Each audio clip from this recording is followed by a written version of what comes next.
Boa noite a todas, a todos, aos meus irmãos, às minhas irmãs, brasileiros, gente querida do interior. Pouca gente sabe, mas eu nasci no interior de São Paulo, em Pindamonhangaba, sou conterrâneo do Geraldo Alckmin, né, há muitos anos nos conhecemos, e tomei o pau de arara na direção oposta ao do conterrâneo, do Crato, né? Meu pai cearense, minha mãe paulista, e como todo cearense, assim que ele conseguiu fazer o pezinho de meia, partiu de volta, e eu fui criado no interior do Ceará, então trago esse sotaque, mas a alma é de um brasileiro que conhece o Brasil pelo um lado e pelo outro. Eu quero, muito comovido, agradecer a todas as expressões de carinho, de hospitalidade, de estímulo, que eu ouço desde que eu cheguei, não é, Caieiras, agora Franco da Rocha, todos os companheiros do PDT, os companheiros de outros partidos, é uma honra muito grande, a camaradagem do PCdoB lá entre nós é antiga, né, o PSC e a Rede são companheiros também de longa data na nossa luta no Ceará.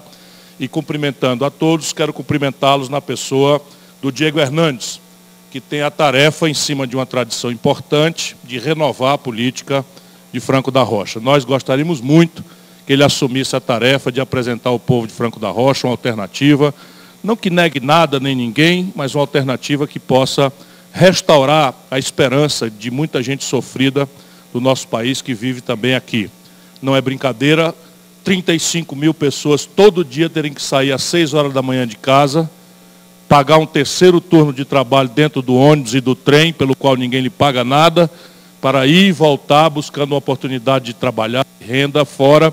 E essa é uma realidade que eu gosto muito de entender de perto, compreender de perto, para pensar coisas estratégicas que possam mudar. Diego, sua responsabilidade, portanto, é muito grande e a melhor tradição está aí do seu lado. E eu quero cumprimentar, pedindo a você, minha cara vereadora Neiva, que nos recebeu com tanto carinho de hospitalidade na sua casa, que transmita a nossa gratidão ao presidente da Câmara e aos seus nobres pares por terem aberto essa Casa do Povo para abrigar nosso modesto encontro aqui para conversarmos sobre o Brasil. Portanto, muito obrigado pela sua honrosa presença, pela hospitalidade, por carregar a tradição dessa família já de tantos serviços prestados, mas também se faça, por favor, porta-voz dessa expressão da nossa gratidão, nós do PDT, pela Câmara ter nos cedido esse espaço. Carlos Lupe é o homem que Leonel Brizola, o herói da pátria, escolheu para seguir empunhando a bandeira do trabalhismo, que é a força política mais relevante da construção da história do Brasil. Eu não falo isso por qualquer tipo de agrado ao Lupe, que me agrada muito, porque é um irmão que a vida me deu, vocês já viram como ele é exagerado quando fala de mim. Mas, se vocês olharem, o Brasil industrial que está se acabando foi o trabalhismo que produziu. Toda a legislação de proteção do trabalho que está sendo destruída, inclusive a estrutura sindical, tudo isso foi criado pelo trabalhismo. A indústria automobilística foi trazida pelo trabalhismo. A Petrobras foi criada pelo trabalhismo, para ficar apenas poucos exemplos centrais de quanto essa corrente política merece, vamos dizer assim, a atenção, o respeito da história do Brasil. Mas nós não estamos aqui ao lado do Antônio Neto, que é uma liderança importante do nosso partido, lidera uma central sindical, da Gleides, que é uma companheira que representa o valor extraordinário da mulher brasileira, não é? E eu quero nela cumprimentar todos os demais dirigentes do partido que estão conosco aqui. Nós não estamos aqui senão para refletir sobre este momento no Brasil. Eu quero ser muito breve, eu não sei se é permitido, depois eu até gostaria de abrir a palavra para o auditório, para me contestar, para me perguntar, para me questionar, para me ensinar, porque eu vivo disso. O Brasil já sabe que a corrupção faz um grande mal, porque ela desvia dinheiro que falta para a saúde, ela destrói a confiança do jovem no sistema democrático, enfim. Mas o brasileiro ainda não acordou para dois outros cânceres tremendamente graves para a nossa história. Um deles é a incompetência e a falta de compreensão do momento político do país, da complexidade e das estratégias que nós temos que desenhar e produzir para repartir a tarefa de construir um país com 210 milhões de bocas para alimentar, para vestir, para transportar, para ter um teto digno, para atender na hora dura da doença, para qualificar a educação, para tomar nosso jovem do gavião, do narcotráfico, que está ali oferecendo 50, 60 reais de diária para a ilusão do garoto que a televisão manda compre, compre, compre, e ele não tem dinheiro, nem a família tem dinheiro, e fica essa grande tragédia que está acontecendo no Brasil. a incompetência, a incapacidade de compreender a doença, nos faz cometer os erros graves de terapia. Não precisa ser muito inteligente, como vocês são muito inteligentes, né, para a gente entender. Se o nosso filho está com a dor de barriga, aquilo pode ser muita coisa. Aquilo pode ser desde um pum, falando aqui uma coisa engraçadinha, eu tenho um filho pequeno, criei 3, pode ser um pum, né? Então um Lufital resolve, mas pode ser um tumor, dá o mesmo sintoma, a mesma dor. Pode ser um volvo, um nó na tripa, como a gente chama no interior do Brasil, que se você tomar um laxante, pode matar a criança. Então, se você não faz o diagnóstico correto, e no Brasil a presidência da República virou um lugar de estagiário. Se vocês bem repararem, o camarada não se sente obrigado às últimas presidências. E alguns até acertam mais ou menos a mão, porque, não é? Mas as últimas vezes, esse então que está aí, nunca administrou um barzinho dos pequenos. E aí fica comendo pela mão dos outros. Isso não é pouco grave, é muito grave, porque o jogo internacional é bruto. Esse é o segundo mal, além da corrupção. O terceiro mal, para além da corrupção e da incompetência, é o descompromisso da estrutura representativa, dos políticos, com relação ao povo no dia seguinte da eleição para diante. Então não é razoável o que tem acontecido no nosso país. E são coisas práticas, não pense que eu estou num devaneio poético, porque vocês me agradaram com a hospitalidade de vocês. Repare bem, vocês não pararam ainda, não tiveram direito, porque a televisão só mostrou um lado do assunto, de entender as consequências de uma reforma da Previdência ou de uma reforma trabalhista do jeito que elas foram feitas. Porque nós não negamos, nós não somos nenhum demagogo, nós não somos nenhuma esquerdinha boboca que quer ver o circo pegar fogo para rir da cara do palhaço. Nós não somos isso não. Eu sou ex-ministro da Fazenda, ex-ministro da Integração Nacional, ex-governador do 8º Estado brasileiro, ex-prefeito da 5ª maior cidade do Brasil, da 5ª capital do Brasil. Eu não posso andando conversar bobagem por aí afora, não, porque é só olhar para trás e dizer assim, agora fala isso, e quando foi, não fez. Não, está aí minha vida, sob o ponto de vista de qualquer coisa para entender. Mas a Previdência Social é uma coisa estranha, porque não há um único deputado, um único sequer, que não tenha chegado lá com o voto do povo pobre. Por quê? Porque no Brasil só 2% do povo é rico. 98% do povo é classe média ou é pobre. Então, todos os deputados e todos os senadores foram eleitos com o voto do povo, e da classe média e da pobreza. E como é que chega lá e vota o oposto do interesse daqueles que elegeram ele? Porque não adianta a gente chamar os políticos de corruptos, não. Porque se eles todos fossem corruptos, e não são, é preciso ter o trabalho de separar o joio do trigo, já estava na Bíblia, não é? O problema não é deles, é nosso, porque todos estão lá eleitos por nós. E é assim que se constrói a democracia, não é com babação, né, com bajulação, com demagogia, com conversa fiada, acreditar em Papai Noel, que é o salvador da pátria, vai fazer o deixa que eu chuto e dispensa a gente de participar. Esses são os 3 problemas. E aí o que está acontecendo com o Brasil hoje? Vamos sair da briga Bolsonaro-Lula, porque isso virou paixão e ódio. E paixão e ódio em política nunca foram bons conselheiros. O que faz uma boa política é reflexão, é inteligência. O povo que é sabido, o povo que é sábio, não ama, nem adora, nem odeia político nenhum. Olha para todos com o pezinho inteligentemente atrás. Bota eles para discutirem. Vê qual deles se identifica com os problemas que você acha que são os mais importantes. Passo adiante de se identificar, vê quem formula soluções. Vê quem diz quanto custa as coisas. Se você fizer essa terceira pergunta, não, educação, saúde, moradia, transporte, vai tudo melhorar, o que está aí é culpado, está tudo errado, porque tudo é ele aí, deixa que eu chuto, bota eu lá. Isto é mentira, gente boa. Isso nunca aconteceu na história da humanidade. E olha o que está acontecendo com o Brasil para não incumpridar a conversa. Nós inteiramos no ano de 2019, portanto não é o Bolsonaro o culpado, a pior década da história econômica do Brasil. E eu não estou falando de história econômica como se isso fosse um assunto para especialista da Globo News. História econômica quer dizer o seguinte: emprego, salário, aposentadoria Receita pública, para dizer como é que vai funcionar, mal ou porcamente, ou bem ou mal, a saúde, a educação, a segurança, a drenagem, o transporte, o saneamento básico, a moradia, tudo mais que a gente considera que são tarefas da economia e do setor público. Pois bem, nós inteiramos em 2019 a pior década do Brasil, na história do Brasil, em matéria de crescimento econômico. Nós caímos por uma média nesse período de crescer 2% ao ano. Aí alguém diz, 2% ao ano é muito, é pouco, é mais ou menos? Vou dizer para vocês, se o Brasil não crescer 5%, a gente não dá conta de resolver o fluxo de 2 milhões de garotos e jovens, moças, que por ano chegam ao mercado de trabalho procurando a primeira oportunidade de ajudar a família, de emancipar o seu orçamento. 2 milhões de jovens chegam por ano no Brasil.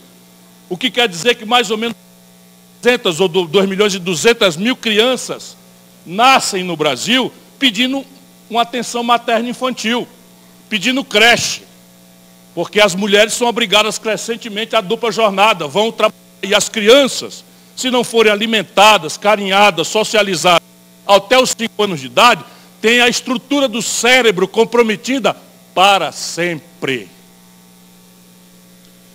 O mundo inteiro sabe disso. Nossas elites brasileiras sabem disso. E no Brasil a gente bota em creche menos de 15 em cada 100 crianças de 0 a 5 anos. O mundo inteiro sabe da importância de você apostar em inteligência qualificada, educação, ciência, tecnologia. O Brasil bota 18 de cada garoto de 18 a 25 anos em 100 na universidade, mais porca que temos. A Colômbia, nossa vizinha mais pobre do que nós muito, bota 42 de cada 100. E vocês pensam o quê? O céu é o mesmo. O nosso chão é mais rico do que o deles. O nosso povo é mais integrado culturalmente do que o deles. Eles estão numa guerra civil há mais de 20 anos. E olha o que está acontecendo como consequência desse descalabro de modelo de política no Brasil. É a pior crise socioeconômica da nossa história. São números. Cada um de vocês conhece um testemunho disso. É bom só a gente juntar para não pensar que isso é por acaso ou uma condenação individual porque eu sou pecador e não cumpri direito às minhas obrigações com Jesus ou com a sua norma ou com a Bíblia. Isto é mentira. O problema brasileiro é coletivo. E olha aqui, é a política que vai resolver, não é outra coisa que vai resolver. São quase 13 milhões de desempregados abertos. E é bom a gente não deixar esse número entrar por um ouvido e sair pelo outro, porque cada uma dessas pessoas é um ser humano, que tem comida para comer, que tem filho para cuidar, que tem aluguel para pagar, que tem prestação da Casa Bahia para pagar, 13 remédios para comprar. São 38 milhões e 800 mil brasileiros empurrados para viver de bico, Maluf. 38 milhões e 800, juntando os 13 milhões de desempregados com esse, quer dizer que pela primeira vez na sorte do Brasil, a maioria do povo brasileiro, sadio para o trabalho, está empurrado ou para o bico ou para o desemprego aberto. Sabe qual é a consequência disso na renda? Metade do povo brasileiro está tendo que se atar a aluguel, comida, remédio, transporte e tudo e mais com R$ 413 por mês. Essa é a renda disponível para metade dos 210 milhões de brasileiros. E aí eu ia cansar vocês. 63 milhões de brasileiros com o nome sujo do SPC. Cada um se sentindo o pior dos homens, a pior das mulheres, porque fez um crediário quando tinha emprego, achava que ia melhorar de salário, de repente perde o emprego, fez um crediário de 600, 500 reais para comprar um micro-ondas, virou 3.500 reais a conta, sem ninguém explicar o que diabo é isso, nem ninguém tomar conta, e não dá conta de pagar. Isso também transferiu-se para a economia. Porque se você tem a renda do povo destruída como está, o que acontece com o comércio? O capitalista brasileiro tem que acordar. Se não tem consumidor, o comércio fecha, não tem para quem vender. Se o comércio fecha, não tem para quem vender, não compra da indústria. Sabe quantas indústrias fecharam aqui em São Paulo, no primeiro ano de Bolsonaro? 2.235 indústrias. Fecharam aqui, no cinturão metropolitano de São Paulo, onde as indústrias estão. O Ceará perdeu pouco, porque o Ceará não tinha grandes indústrias. Mas é assim, nos últimos 10 anos, no Brasil fechou mais de 30 mil indústrias. E a gente sendo distraído por esse ódio, essas paixões malucas da política, em que direita e esquerda se igualam, não é? Na malversação da opinião pública, na aposta na ignorância do povo, na incapacidade, agora estão invadindo a religiosidade. Não querem deixar mais para a intimidade do povo, da família brasileira, nada. Porque querem invadir agora até a forma com que nós adoramos o sagrado. Espoliando o direito íntimo que cada um de nós tem de expressar sua fé e sua adoração a Deus, ou a sua incapacidade de expressar essa fé ou a sua adoração a Deus. Não é política que deve entrar nisso. A política deve proteger a liberdade de cada um, adorar a Deus como quiser. E de todos serem respeitados.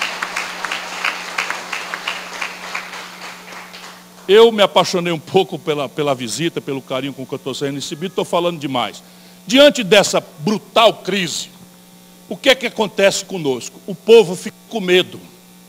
Não é o medo de virar esquina numa noite e ser assaltado que todo mundo está sentindo. Aconteceram no Brasil mais de 37 mil estupros das mulheres brasileiras no último ano. Não é esse medo que também está muito grave. É o medo do futuro. É o medo de ter um filho e não saber em que mundo ele vai viver. É o medo de envelhecer e não saber que cuidado vai ter. Isso, esse medo, predispõe a sociedade a duas coisas. Ao autoritarismo, que é a ideia de um danadão, fortão, valentão, que vai estalar o chicote e resolver tudo e botar tudo em ordem por nós. Isso é o Hitler na Alemanha. Nós não somos um povo mais fraco, menos competente, mais coisa. Nós estamos sofrendo o mesmo fenômeno, que a crise na Alemanha do pós-guerra foi tão grave, do pós-guerra, Primeira Guerra Mundial, foi tão extensa, e o desemprego de massa, e a carestia, e o medo do futuro, que se deu, olha a desagradável coincidência, um militar medíocre, ridículo, que tinha racismo, que reduzia as coisas a inimigos fictícios, para embalar um povo alemão. Um povo extremamente educado, que até hoje paga o amargo preço histórico de terem promovido o maior genocídio da humanidade. Mais de 40 milhões de pessoas morreram pela barbaridade de um gesto político errado que aconteceu pela mão do povo alemão. O Hitler não chegou lá de cima para baixo, não. O povo alemão elegeu o Hitler. E as outras forças engoliram o Hitler, aceitaram o Hitler, não reagiram ao Hitler. E quem contemporiza com o mal, quem faz de conta que o problema não é seu, é sócio do mal. Pode até pensar que não é, mas quem não enfrenta o mal é sócio do mal. Isso nós temos que ter muita clareza. E eu quero encerrar para vocês a provocação. Isso tinha que ser assim. É verdade essa conversa fiada da grande mídia brasileira, que agora está forçando a mão, todo mundo sentindo que a coisa não está direito, desempregado. A sorte do cabo agora é correr com uma cesta do iFood nas costas, correndo para pagar R$5 de noite, sendo atropelado, morto nas ruas, e a televisão dizendo que está tudo melhorando, está tudo uma maravilha, está tudo uma beleza. E a gente tem que engolir isso. Não, nós não temos que engolir. Isso não precisava ser assim. Acreditem que eu deixo dizer a vocês, não precisava ser assim. Eu sei aonde estão 200 bilhões de reais por ano. Estou falando bilhões com B de bola. Bilhões de reais por ano, eu sei onde a gente pode buscar para dizer de onde vem o dinheiro, para a gente fazer aquilo que precisa ser feito. Vocês sabem que São Paulo hoje tem, a cidade de São Paulo, a cidade mais rica do Brasil, tem mais de 60 mil pessoas morando na rua. No calor, menos mal. Daqui a pouco chega julho e vem o frio, as pessoas morrem. Vocês sabem quanto custa fazer 14 milhões de pessoas terem um teto decente para morar no Brasil? O que o Brasil pode arrecadar num ano. E onde é que está esse dinheiro? Que milagre é esse? Trata-se da grande lição da Bíblia. Ninguém pode servir a dois senhores. Porque se você quiser servir a dois senhores, ou bem você serve a um e mal serve ao outro, ou mal serve a um e bem serve ao outro. É uma lição que está ali. E qual é o grande problema do Brasil? É a política. É a mesma coisa daquele argumento da Previdência. A gente se elege junto com a agenda do povo, educação, saúde, emprego, segurança, moradia, e vai para Brasília, o povo volta para casa, começa a repetir que todo político é bandido e ladrão, porque é o que nos dizem, a televisão só mostra o mal feito, ninguém mostra um político decente, ninguém mostra um exemplo de político que está trabalhando, que não tem um inquérito, que nunca respondeu por nada de mal feito. só mostra o ladrão, o bandido, o malfeitor, etc, etc. Para quê? Para que o povo volte para casa e as minorias poderosas do baronato tomem conta da operação do sistema representativo. Isso se resolve, mas não se resolve com salvador da pátria nenhum. Se resolve com atitude diferente. Por exemplo, vocês lembram em quem votaram para deputado federal? Pensa um pouquinho, 76%, se a estatística aqui for igual a do Brasil, não lembram. E não é culpa de vocês, é porque ninguém percebe a importância de um representante federal. A gente sabe de perto o prefeito, que tem umas coisas para resolver, o governador a gente sabe, o presidente a gente sabe, mas tudo depende do deputado federal, do senador, e a gente vota porque pegou um papelzinho no chão, ou porque o cara é simpático, ou porque o cara é da minha igreja, ou porque o cara é do meu partido, do meu time de futebol e tal. Isso nós é que vamos resolver. E é devagarinho, não tem problema, não é culpa do povo. Isso é só a gente persistir. O Brasil nunca teve mais do que 25 anos de democracia seguido. Nós nunca tivemos, sabia? Período mais longo de democracia para a gente errar e acertar, que é como se aprende. E os ingleses acabaram de dar uma escorregada grande. Elegeram lá um primeiro-ministro que não deixa o Bolsonaro passar vergonha em canto nenhum, é igualzinho. Então a gente não tem que sofrer mais do que nós já estamos sofrendo. Não, o Peste fechou o parlamento inglês, baseado numa lei dos anos 1600. E agora apartaram a Inglaterra da União Europeia, que é um contrassenso completo, que vai fazer a Inglaterra sofrer o diabo. Mas fizeram com o voto do povo, então não precisamos sofrer mais do que já estamos sofrendo. Mas a questão é, por onde a gente vai organizar a política? E aí a ideia do PDT é recuperar o trabalhismo em 3 grandes questões. A questão da pobreza, a questão do desenvolvimento e a questão nacional. A questão da pobreza, no caso brasileiro, não vai ser resolvida com política social compensatória. Ou seja, você criar uma rede de proteção como a Bolsa Família é muito importante, porque pode muitas vezes, eu venho do interior do Ceará, então eu conheço bem isso, pode ser a diferença em ter um bocado para comer agora ou não ter. Portanto, tem uma importância grande. Isso é um avanço extraordinário. Mas isso nunca botou nação nenhuma para canto nenhum. O que bota uma nação para frente é o trabalho decentemente remunerado. Então é preciso entender que o que vai enfrentar a pobreza mesmo não é a política social compensatória, que tem o seu papel transitório, mas é a construção de um ambiente radicalmente qualificado para o filho do pobre. Isto é que muda.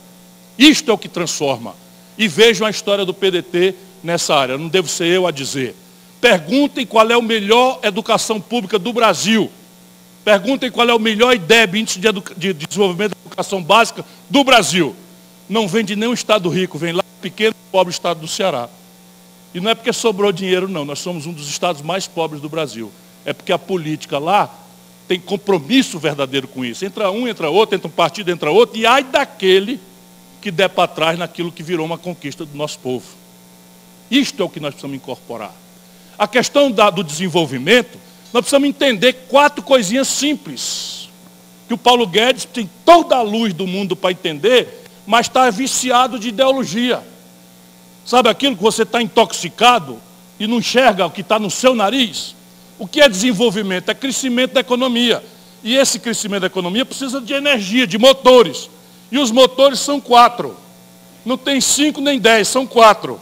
Os 4 motores de animação da atividade econômica no Brasil, ninguém precisa ser economista para entender, estão enguiçados. O primeiro eu já descrevi.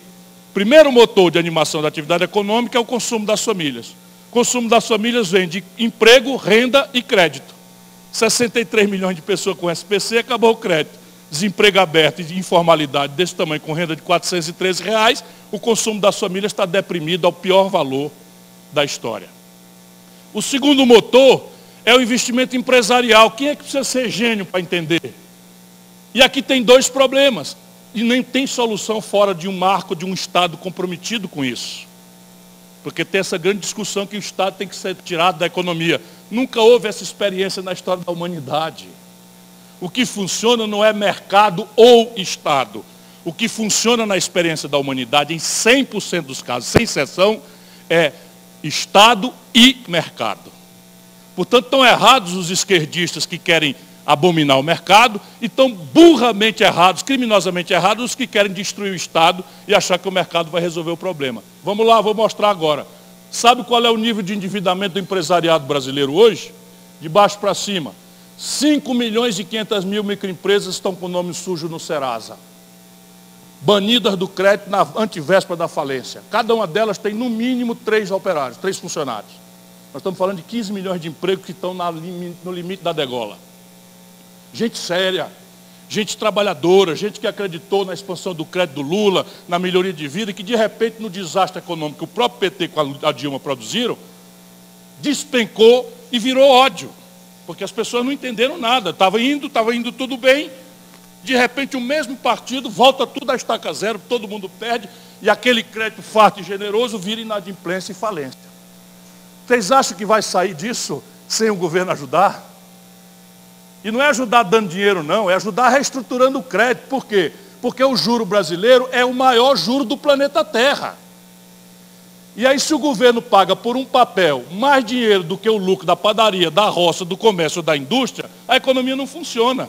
Precisa ser gênio para entender? Ora, eu tenho um dinheirinho, eu vou botar no banco, eu ganho 10. Eu tenho um dinheirinho, o mesmo dinheirinho, eu vou botar na padaria. Acordar 4 horas da manhã, lidar com funcionário, fiscal da prefeitura, fiscal do INSS, fiscal do trabalho, fiscal do Estado, fiscal da União, propina, toco, diabo que acontece na vida real do Brasil, e no fim eu ganho metade do que eu ganho na moleza no papel do governo. Só que o problema do Brasil ainda é pior, é que nós não temos dinheiro. Então quem é que vai tomar dinheiro emprestado no banco para abrir uma padaria e o lucro da padaria ser menor do que o juro que o cara está devendo para o banco no fim do mês? Isso é tão simples de entender, e quem fixa a taxa de juros é o governo.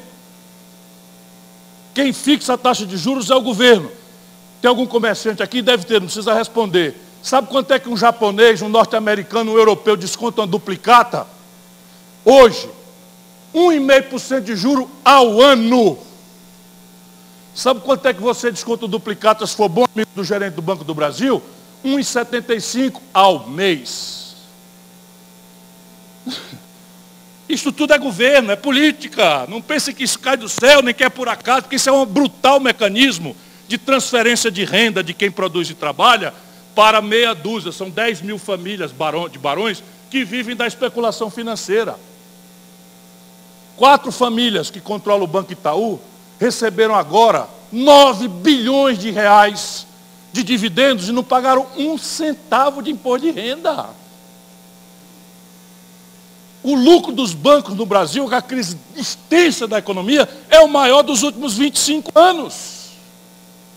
Então, meu irmão, eu ensino muito para os meus amigos, se você passar numa estrada, numa vereda, e vir um tatu em cima de um toco, pode apostar sem erro que alguém botou ele lá. Por quê? Porque tatu não sabe subir em toco, tatu não sobe em toco. E essa é a grande...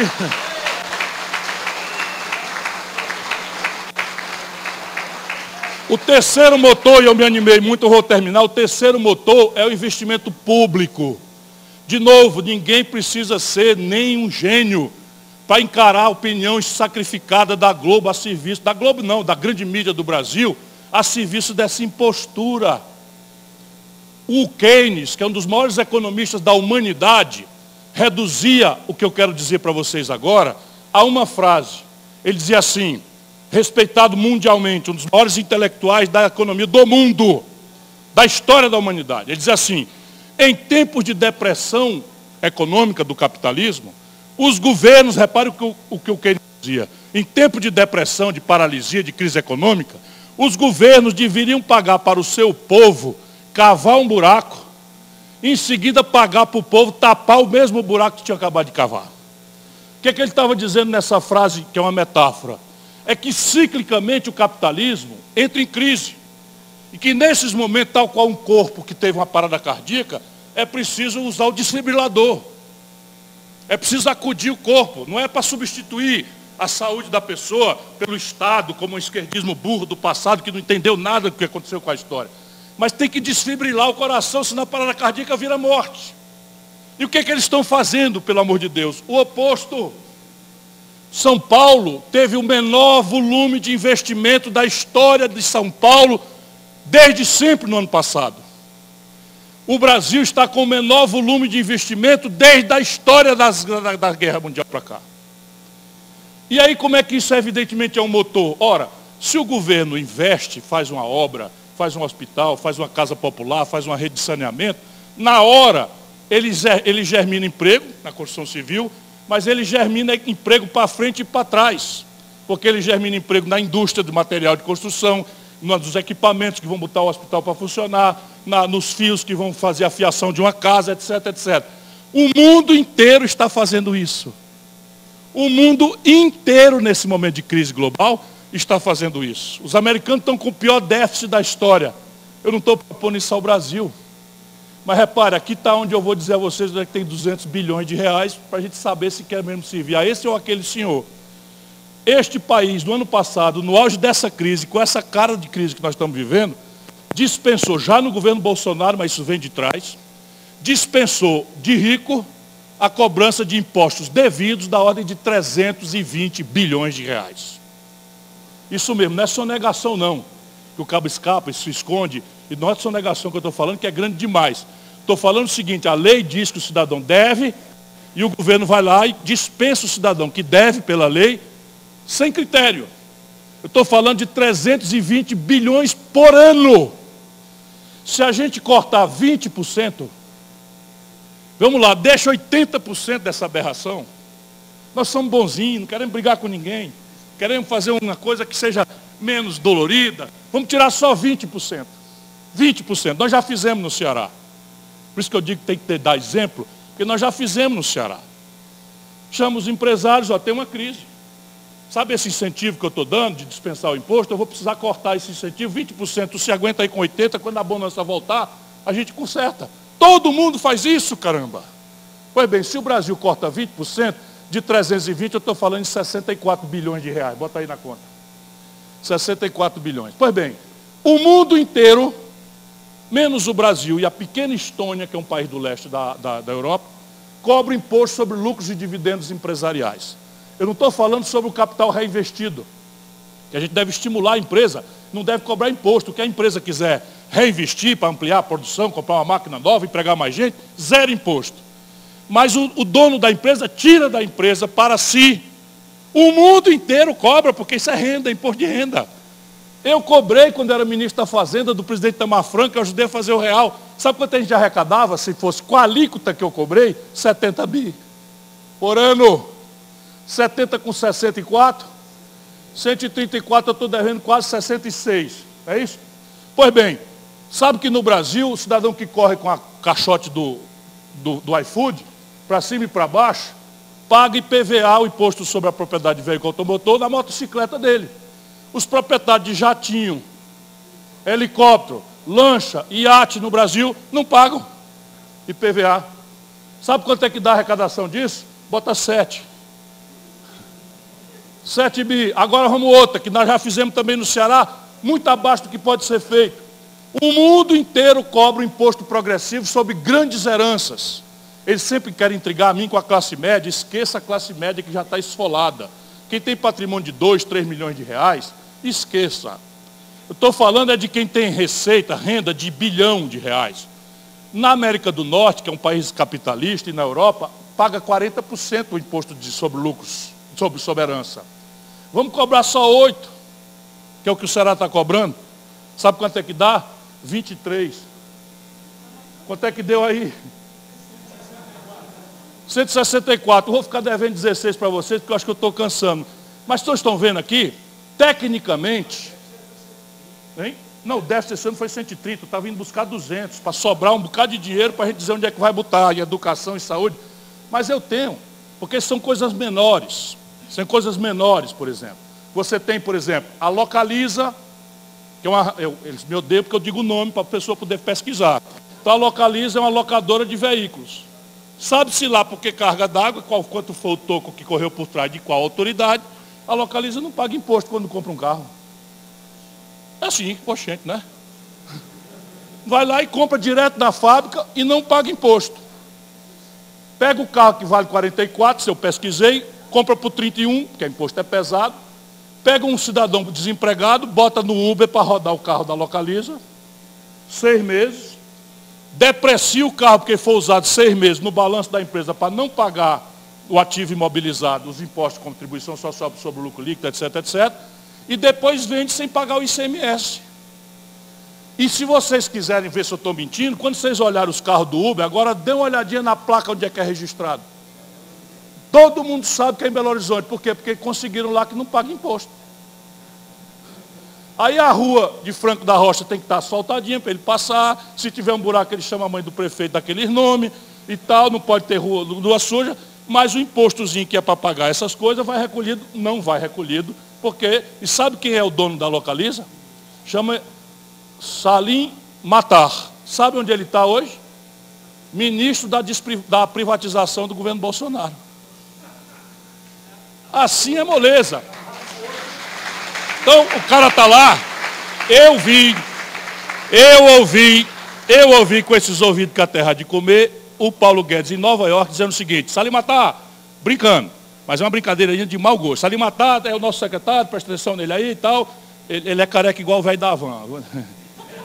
Salim Matar, presta atenção nele aí lá para os americanos, ele está encarregado de vender tudo. Ó, pode vender o Palácio do Planalto também. Eu ouvi ele dizendo. Uma brincadeirinha, não foi de verdade, mas foi uma brincadeirinha de mau gosto. Porque assim, então para ele o Estado é corrupto, é ineficiente, tem que diminuir o Estado, tem que arrebentar o Estado, mas o Estado dá para ele o imposto que todo mundo paga para ele ganhar dinheiro, e 60% do faturamento da empresa dele, que é de locação de veículo, ser venda de carro, sem imposto, isso está tudo dentro da lei do Baronato Brasileiro. Era isso que eu queria falar. Cansei um pouco porque eu me apaixonei de fato por vocês. O que eu queria dizer era: o problema é grave. Ficar olhando para o passado, como se houvesse um passado idílico a ser restaurado, é um equívoco. Imaginar que esse confronto odiento, em que o Bolsonaro pode andar pelado na rua, falar mal de nosso Senhor Jesus Cristo e bater na mãe, todo mundo do lado dele fanático explica, justifica, ou, lamentavelmente, o Lula. O Lula também pode falar mal de Jesus, pode andar pelado na rua, pode fazer bem acontecer, e os fanáticos do Lula também esquecem o que aconteceu. Porque se o Lula não teve um julgamento decente, a gente que é profissional do direito desconfia muito das formas como o Lula foi julgado, mas eu estava lá. Eles entregaram o governo para a bandalheira toda, roubaram tudo. Isso aí, infelizmente, não dá para esconder. Pode até dizer: o Lula não sabia, ok. Mas o fato é que fazer o Bolsonaro, não é, de espantalho, e o Bolsonaro fazer o Lula de espantalho, isso vai matar o Brasil. Nós precisamos construir um caminho que não seja fulano ou beltrano, mas um movimento de opinião em direção a um projeto nacional de desenvolvimento. Viva o Brasil!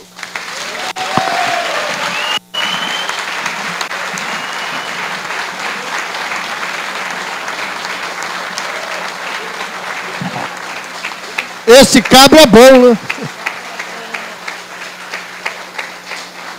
Vamos umas 4, 5 perguntas? Pode ser, só para a gente ajudar, quem quiser, 4, 5 perguntas, uma pergunta objetiva, porque senão o companheiro pega o microfone para fazer outro discurso. E não é hora ainda, daqui a pouco vai ser. Companheiro de camisa azul, branquinho aqui, ó. Cairinha? Primeiro aqui. Para ser democrático, pois eu quero uma mulher, senão parece que eu sou machista. Seu nome? Matheus, boa noite. Eu quero dizer primeiro que eu estou há 2 anos em campanha com o Ciro, né? Eu acho que eu encontrei ele... Tem juízo. 2 anos que eu encontrei eles no rincão da internet e estou aqui agora, né? Valeu. Eu quero dizer que minha mãe, ela veio de Mombaça, né? Nas lajes de Mombaça. E ela não conseguiu fazer o pé de meia, então ela ficou e sou paulista. Bom, entre milhares de perguntas que nesses 2 anos eu fui falando com a internet, né, ou com o Ciro da tela, queria fazer a pergunta sobre o Projeto Nacional de Desenvolvimento, que eu acho que é muito importante a gente pensar no país como um todo, né, como a macroeconomia e também, sabe, você sempre me ensinou também, claro, sobre o swap cambial. É muito importante a gente falar sobre a swap cambial, sobre as duplicatas que acabam em 4 dias e etc, etc. Mas a gente tem uns problemas no município. E eu fico me pensando, né, aproveitando que o presidente do partido está aqui, por que a gente... Eu sou chato, faz a pergunta. Por que a gente não faz o projeto municipal, aí eu coloco a palavra integrado de desenvolvimento? para compartilhar as informações de todos os municípios e forçar o projeto nacional, mas no município. Porque se a gente não der o exemplo no município, o camarada lá do Ceará sabe muito bem como que está sendo, mas aqui de São Paulo nunca vai ver. Então, é isso. Quero saber como que a gente pode formar um projeto municipal de desenvolvimento. Veja, projeto nacional de desenvolvimento, cada uma dessas palavras quer dizer um punhado muito complexo de valores, ideias e estratégias. Então, projeto, por exemplo, supõe a ideia de plano, que o Brasil não tem. Então, a ideia é você ter metas, objetivos, prazos, custos, orçamentação, avaliação, controle, supervisão, punição, prêmio. Tudo isso deriva da ideia de que você não acredite, porque jamais aconteceu na humanidade, que o desenvolvimento econômico acontece espontaneamente. Há muita confusão no esquerdismo antigo, que parou de ler, não entendeu, e o trabalhismo nunca se confundiu com isso. Nós damos valor à iniciativa privada. Nós respeitamos. O Brizola tem uma frase maravilhosa. Nós achamos a iniciativa privada, a propriedade privada, uma coisa tão boa que a queremos para todos. Não é gênio? Quer dizer, não tem preconceito, nada nenhum. Apenas nós queremos subordinar a propriedade, que forma vamos dizer, a doutrina social da Igreja Católica, não é que dá à propriedade uma função social. Modernamente, isso é ainda mais dramaticamente importante. Não é? Então, nacional por quê? Porque as condições de trabalhar, de produzir, de ter emprego, de ter salário, de pagar imposto, portanto, de financiar suas políticas públicas, não são globais, ao contrário da propaganda. Eu mostrei aqui algumas coisas. Por exemplo, o juro no Japão é 1,75% ao ano. No Brasil, você desconta um duplicata a 42% de juro ao ano. Essa condição tão distante de competição não permite ninguém alimentar a ilusão de que a economia é global. Porque na hora que alguém que se financia a 42% por ano for competir com alguém que se financiar a 2% ao ano, esse que se financia a 42% morre. Essa competição não existe. E ela é arbitrada por um consumidor que, equivocadamente, especialmente entre os jovens, está sendo doutrinado todo dia pela televisão que ser feliz é acessar um padrão de consumo que nós não somos capazes de produzir e nem de pagar. Você imagina um garoto da periferia de São Paulo, da periferia do Rio de Janeiro, que sabe que existe o tablet, que sabe que existe o 5G que vai chegar, que tem aspirações de ter um smartphone para ter Facebook, para ver filminho no YouTube, etc, etc, e que não tem dinheiro para isso. E aí fica a elite achando que a abstração, de que a justiça, a moralidade, a decência vão conter o primeiro instinto do garoto, que é, de um lado, aceitar uma renda ilegal, que o narcotráfico está oferecendo, para pagar, ou a pirataria que vai produzir o xing-ling para tentar suprir isso, ou pior, a violência.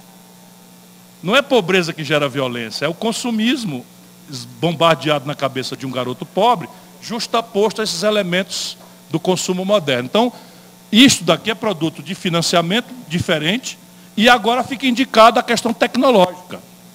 Então, o Brasil está destruindo a sua inteligência tecnológica. O Bolsonaro reduziu em um ano, vocês não têm ideia de quanto cavalar esse corte, 16% do orçamento de educação realizado.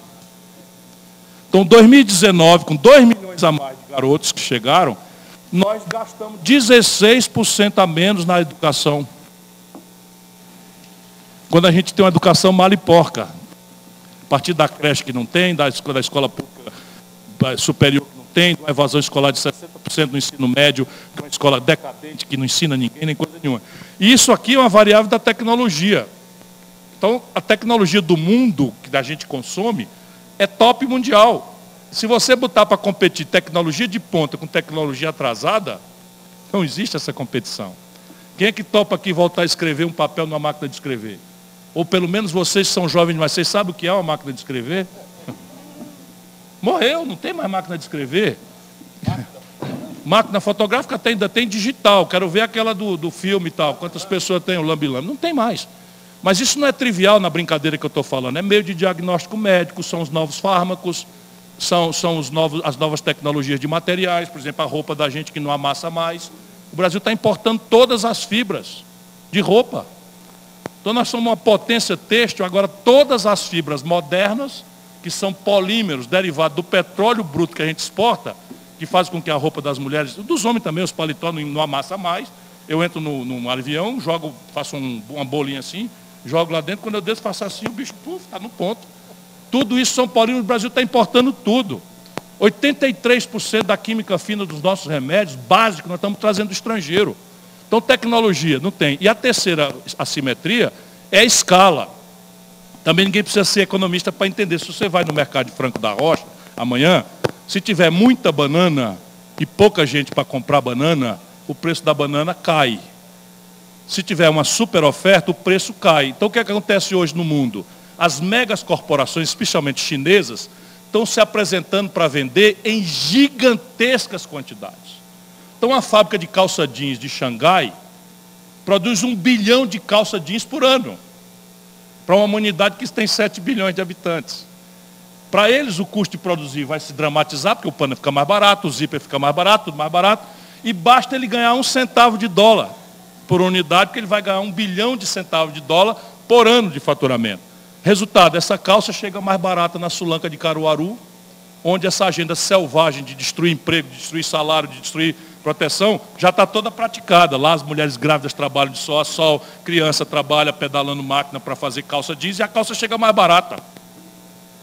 Então, ou a gente monta um projeto, e ele tem que ser nacional por essas razões, e desenvolvimento é porque o Brasil não tem alternativa. Então, agora, por exemplo, a juventude está comovida, e eu também, com esse apelo ambiental. Então, a Greta é a nova figura interessante do mundo. Já viram essa menina que é interessante, acho que é sueca? Muito inteligente, muito e tal. Se eu fosse um sueco, e um garoto sueco, eu não tinha a menor dúvida de me afinar com ela. O problema é que eu sou brasileiro. Então, repare, na Suécia, miséria voltou a ser falada por causa da migração. Não tem mais ninguém analfabeto, não tem mais uma família sem teto, não tem mais um domicílio sem saneamento básico, não tem mais nenhum jovem sem matrícula, não tem mais uma criança sem creche. Sabe, toda a infraestrutura, estrada, rodovia, ferrovia, telefonia de última geração, está tudo feito. E esse padrão de consumo, que é simbólico, um carro de uso individual, não é? Para cada um de nós dirigir queimando combustível fóssil, vai matar o planeta. Eu estou entendendo tudo, mas e o meu país? Eu vou parar de me desenvolver com 14 milhões de pessoas sem teto? Estão falando muito nessa epidemia do coronavírus, temos que nos precatar, ligar a cabeça aí, sem pânico, sem coisa nenhuma. Mas vem aí certo, não é negócio de amanhã ou depois, vem aí certo uma nova epidemia de dengue. E ela vai matar uns 700 brasileiros. Dengue. Que é uma doença de falta de saneamento básico, que a Europa esconjurou na Idade Média, na virada da Idade Média. Como é que a gente pode parar o desenvolvimento? É evidente que a gente pode experimentar outros padrões de desenvolvimento. E aí o município tem suas especificidades. Eu fiz uma sabatina com o Diego hoje, perguntei o orçamento, perguntei os problemas, perguntei de drenagem, perguntei de transporte, perguntei tudo. Mas nós no PDT temos esse padrão. E o Lupe sugeriu. Eu estou falando muito aqui porque eu estou falando também para a internet. E vale para todos os companheiros vereadores. Nós temos um padrão, nós estamos compromissados com a educação. Nós não temos 10 propostas, nós temos uma proposta. Nós vamos ser o partido, já somos. Mas é o partido que vai fazer a diferença na emancipação do povo brasileiro pobre por uma escola pública de tempo integral qualificada para o trabalho. Só para completar, eu não mais do que isso posso fazer, quando a gente fala de um projeto nacional e traz um CIR para os municípios, a gente está exemplificando o que pode ser feito em cada município. Ontem, Itaquá, depois da manhã em São Gonçalo, depois lá em Sobral, em Caruaru, cada município que você faz um encontro, você faz como fizemos hoje, uma reunião com todos os nossos pré-candidatos. A cidadania se exerce na cidade, por isso é cidadania.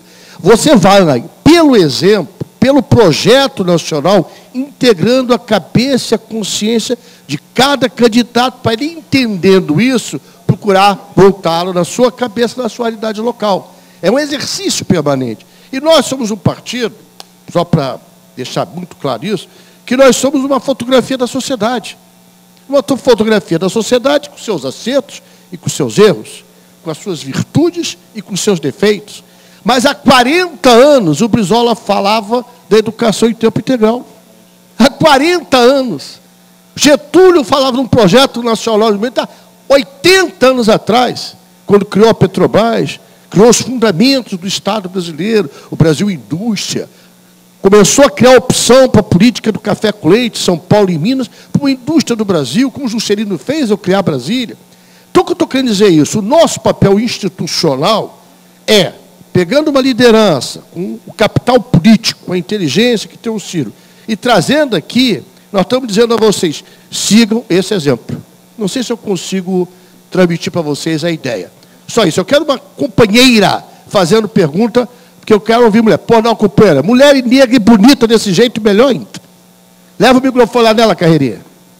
Diga seu nome, por favor, só para a gente saber. Pode perguntar o que quiser, só não vale xingar a mãe, tá?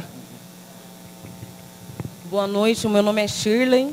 Eu sou agente comunitária lá na cidade de Atibaia, agente comunitária de saúde.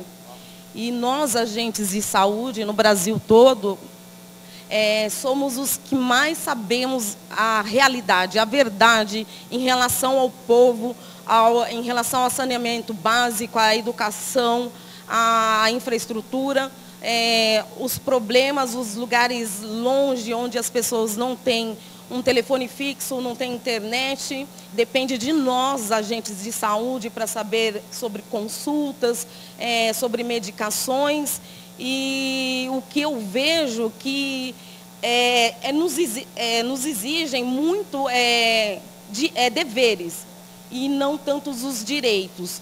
Mas eu penso assim que deveria nos unirmos para, assim, em relação de projetos, porque o agente de saúde, sabendo de todos esses problemas, sentarmos juntos para resolver, né, ter uma solução para o povo, para a população no geral, né? E eu acabo, pelo menos na minha cidade, eu vejo que a gente chega falando sobre os problemas e acaba isso ficando só no papel. Eles não nos dão ouvido em relação do que a gente vê, da realidade, do sofrimento do povo, que a gente entra em casa, a gente sabe até o salário que a pessoa recebe, se ela está empregada ou desempregada, o problema dos seus filhos, em relação de condução e tudo mais. Então, eu acho que deveria ter mais união, ouvir até as pessoas mais baixas, porque às vezes a pessoa está num escalão mais alto e não nos dão ouvidos, né? E aí a gente acaba sabendo muito mais que o prefeito, sabemos muito mais que um vereador, sabemos muito mais até que um médico, porque a gente vai a cada dia, em cada local, e a gente sabe realmente dos problemas da população mesmo carente, né? Então, deveria ter um projeto assim, para nos unirmos, para ter essa solução, né? É o que eu penso. Obrigada. Olha, Shirley, eu gostaria só de dizer que você tem 100% de razão, e eu tenho assim, um certo orgulho, porque eu acho que discurso sem exemplo hoje no Brasil está valendo muito pouco, ou nada. Então, quem criou o programa de agentes comunitários de saúde no Brasil foi o Estado do Ceará, era o governador, meu antecessor, Tasso Gereissati, criou um programa piloto e eu universalizei. O programa teve um êxito tão grande que eu fiz 100% dos municípios cobertos, 100% das famílias pobres, foi o primeiro estado do Brasil, e depois essa prática foi sendo copiada, e nós ganhamos o prêmio mundial, só para dar sustentação ao seu discurso. Com base no trabalho dos agentes comunitários de saúde, nós ganhamos o prêmio mundial de combate à mortalidade infantil. Então, se eu não ganhar mais nada da vida, eu volto para casa feliz, porque eu fui ao plenário das Nações Unidas, onde a ONU se resolve, e me deram lá na minha mão, em nome do povo e do governo do Ceará, o prêmio mundial de combate à mortalidade infantil. E eu levei várias agentes comunitárias de saúde. Eu tenho essa foto comigo, porque eu sabia que eu era, vamos dizer, o representante político do Estado, estava recebendo uma homenagem, mas eu fiz questão de levá-las comigo ao púlpito das Nações Unidas, para dizer, olha, quem de fato fez esse trabalho está aqui comigo. Era a Shirley lá do Ceará, viu? Obrigado.